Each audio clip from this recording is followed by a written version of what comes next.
بسم اللہ الرحمن الرحیم۔ نبوت کے تصور کے حوالے سے آج جس کانسیپٹ پہ ہمیں گفتگو کرنی ہے اور جو بہت غلط فہمی کا باعث بنا، وہ نبی صلی اللہ علیہ وسلم کی شادیوں میں سے ایک شادی ہے جو کہ موضوع بحث بنی ہے۔ وہ شادی ان کے کزن حضرت زینب بنت جہش سے ہے۔ یہ معلوم ہے کہ زینب بنت جہش جو ہیں وہ آپ کی جو کزن ہیں، اور اس کے ساتھ ساتھ آپ کے اڈاپٹڈ غلام، یعنی آپ کے اڈاپٹڈ سن تھے جو زید بن حارثہ ہیں، جو جن کو آپ نے پہلے لبریٹ کیا، جن کو آپ نے آزاد کیا، جو آپ کے غلام تھے، اور پھر ان کو بیٹے کے طور پہ اڈاپٹ کیا۔ وہ ان کی منکوحہ تھیں، اور ان سے جب طلاق ہوئی حضرت زید سے، تو حضرت نبی صلی اللہ علیہ وسلم نے حضرت زینب بنت جہش سے شادی کر لی۔ تو یہ ایک چیز ہے جو ہمارے ہاں موضوع بحث ہے کہ حضرت کہ نبی صلی اللہ علیہ وسلم نعوذ باللہ حضرت زینب کی خوبصورتی سے متاثر ہوئے، ایک مرتبہ حضرت زید کی ایبسنس میں وہ گئے۔ یہ واقعہ پورا مسلم تاریخ کی کتابوں میں بیان ہوا ہے۔ ابو جعفر طبری جو ہیں، ان کی جو تاریخ طبری ہے، اس میں یہ واقعہ بیان ہوا ہے کہ نبی صلی اللہ علیہ وسلم جو ہیں زید بن حارثہ کی عدم موجودگی میں ایک مرتبہ جب ان کے گھر گئے، تو وہ حضرت زینب جو تھیں وہ کپڑے بدل رہی تھیں، اور نعوذ باللہ اس حالت میں نبی صلی اللہ علیہ وسلم نے ان کو دیکھ لیا، اور ان کا نعوذ باللہ اس معاملے میں ان کو ظاہر ہے کہ یہ بیان کیا جاتا ہے کہ وہ اس معاملے میں ان کا دل مائل ہوا ان کی طرف۔ اور جب یہ بات حضرت زید کو معلوم ہوئی تو انہوں نے یہ کہا کہ اگر ایسا معاملہ ہے تو میں ان کو طلاق دے دیتا ہوں تاکہ آپ ان سے شادی کر لیں۔ تو یہ بیان کیا جاتا ہے اسی تاریخ میں کہ پھر الٹیمیٹلی حضرت زید بن حارثہ نے زینب بنت جہش کو طلاق دے دی تاکہ نبی صلی اللہ علیہ وسلم ان سے شادی کر سکیں۔ یہ وہ پورا واقعہ ہے جو مسلمانوں کی تاریخی کتابوں میں بیان ہوا ہے۔ یہ واقعے کے بارے میں یہ مان لینا چاہیے کہ ایک ایسی لایانی چیز ہے، بالکل بے بنیاد چیز ہے۔ یہ اپنی بنیاد میں نہ صرف یہ کہ اس کی جو اسکرپشن ہے وہ نبی صلی اللہ علیہ وسلم اور تاریخ سے مخدوش ہے، کیونکہ یہ واقعی جس کے بارے میں یہ معلوم ہے کہ وہ ایک پکا جھوٹا انسان ہے، اس کی نسبت سے تاریخی کتابوں میں آیا ہے، بلکہ خود یہ قرآن مجید کے بھی خلاف ہے، چنانچہ اس کو کسی طرح سے بھی قبول نہیں کیا جا سکتا۔ نبی صلی اللہ علیہ وسلم کی اپنے کردار کی عظمت، ان کا جو بے داغ کردار ہے، یہ اس کے بھی خلاف ہے۔ قرآن کی جو موجودہ تصریحات ہیں، بیان کردہ تصریحات ہیں، اس کے بھی خلاف ہے، اور خود تاریخ کے اندر یہ ایک ایسی بے بنیاد چیز ہے اور ایسی جھوٹی چیز ہے کہ اس کو کسی طرح سے ایکسیپٹ نہیں کیا جا سکتا۔ مگر چونکہ اس کو بنیاد بنا کے بہت سارے لوگوں نے نبی صلی اللہ علیہ وسلم کی شخصیت پر حملے کیے ہیں، اس لیے یہ ضروری ہے کہ اس کی تفصیل بیان کی جائے۔ میں نے جیسا کہ عرض کیا کہ یہ جو واقعہ ہے یہ مسلمانوں کی تاریخی کتابوں میں بیان ہوا ہے، اور اس میں جو کچھ بھی کیل و کال ہے انہی کتابوں میں موجود ہے، چنانچہ ان تاریخی کتابوں کے بارے میں جان لینا چاہیے، اور خاص طور سے اس واقعے کے حوالے سے اس کے بارے میں معلوم ہے کہ یہ واقعی جو ہیں یہ ایک بہت غالی قسم کے اور جھوٹے قسم کے راوی تھے، جن کے بارے میں محدثین نے بہت جرح کی ہے ان کے کردار پہ، اور ان کو بالکل ناقابل التفات قرار دیا، ان کو متروک قرار دیا ہے، اور کسی طور سے بھی یہ اس قابل نہیں ہے کہ ان کی بیان کردہ روایت کو قبول کیا جائے۔ مگر چونکہ یہ مسلمانوں کی تاریخی کتابوں بیان ہو گیا، لہٰذا لوگ یہ سمجھتے ہیں کہ جیسے کہ مسلمانوں کی جو بھی بات بیان ہو جائے ان کی تاریخی کتابوں میں وہ درست ہوتی ہے۔ تو میں نے جیسے کہ عرض کیا تھا کہ یہ خود قرآن مجید کی تصریحات کے بھی خلاف ہے۔ قرآن مجید سے جو بات معلوم ہوتی ہے، اگر آپ ہسٹری کو اسٹڈی کریں تو جو بات معلوم ہوتی ہے وہ یہ ہے کہ اصل میں چونکہ حضرت زید بن حارثہ ایک آزاد کردہ غلام تھے، تو نبی صلی اللہ علیہ وسلم یہ چاہتے تھے کہ غلاموں کا سٹیٹس جو ہے وہ سوسائٹی میں بلند ہو، تو انہوں نے ان کو آزاد کر کے اپنی جو کزن ہیں زینب بنت جہش، ان سے ان کا نکاح کروایا تاکہ اس کے ذریعے سے غلاموں کا جو سٹیٹس ہے وہ بلند ہو۔ مگر بدقسمتی کے ساتھ یہ شادی جو ہے یہ چل نہیں سکی زیادہ، اور حضرت زینب اور حضرت زید بن حارثہ کا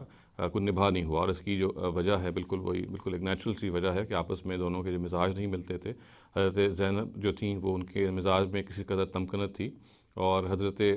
زید بن حارثہ ظاہر ہے کہ چونکہ ایک آزاد کردہ غلام تھے تو وہ اپنے آپ کو ایک انفیریئر سمجھتے تھے ان سے، تو بہت کوشش کے باوجود، نبی صلی اللہ علیہ وسلم کے کہنے کے باوجود یہ معاملہ چل نہیں سکا۔ اور پھر اس معاملے میں چونکہ نبی صلی اللہ علیہ وسلم نے اس کی بہت ترغیب دی تھی، اور اس کو چاہا تھا کہ یہ ایک غلامی کی اصلاح کے طور پہ اس واقعے کو معاشرے میں رائج کریں، معاشرے میں اس کو آگے بڑھائیں، مگر چونکہ چل نہیں سکا، تو اس کے بعد پھر ظاہر ہے کہ نبی صلی اللہ علیہ وسلم کے دل میں یہ بات تھی کہ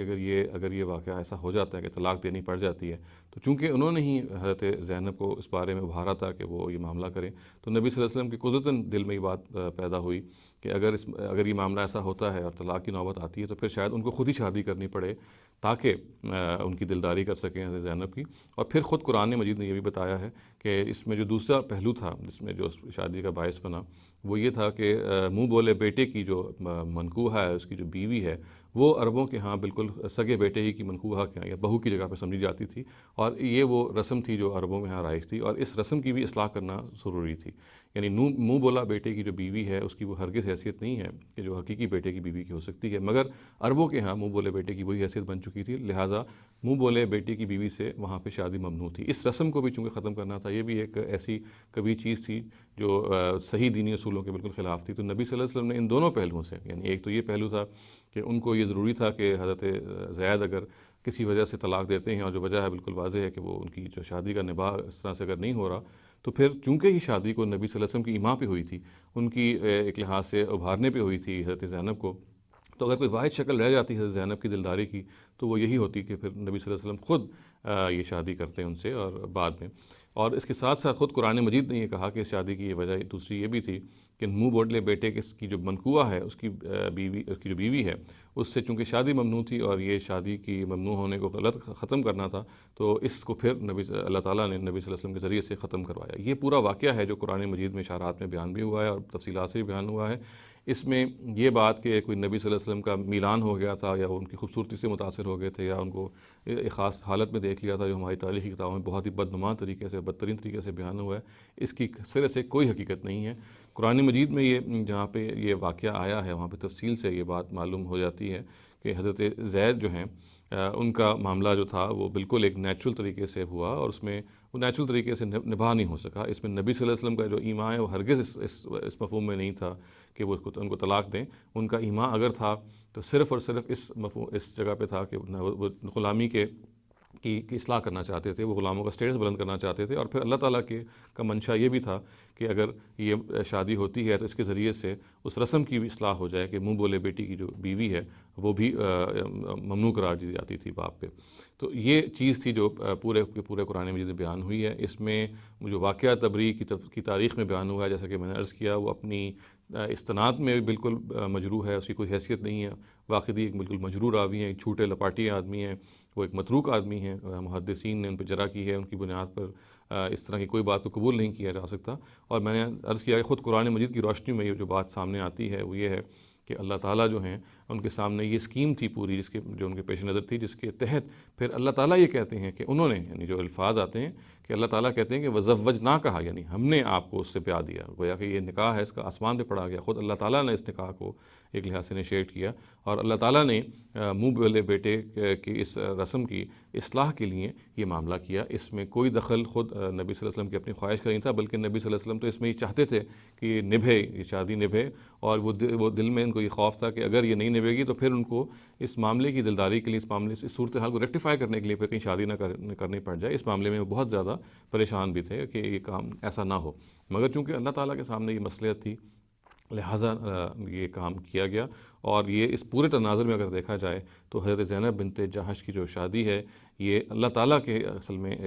کیا ہوا فیصلہ ہے، اس کے اندر نبی صلی اللہ علیہ وسلم کا کوئی بھی سرے سے کوئی ڈیزائر یا کوئی خواہش شامل نہیں ہے۔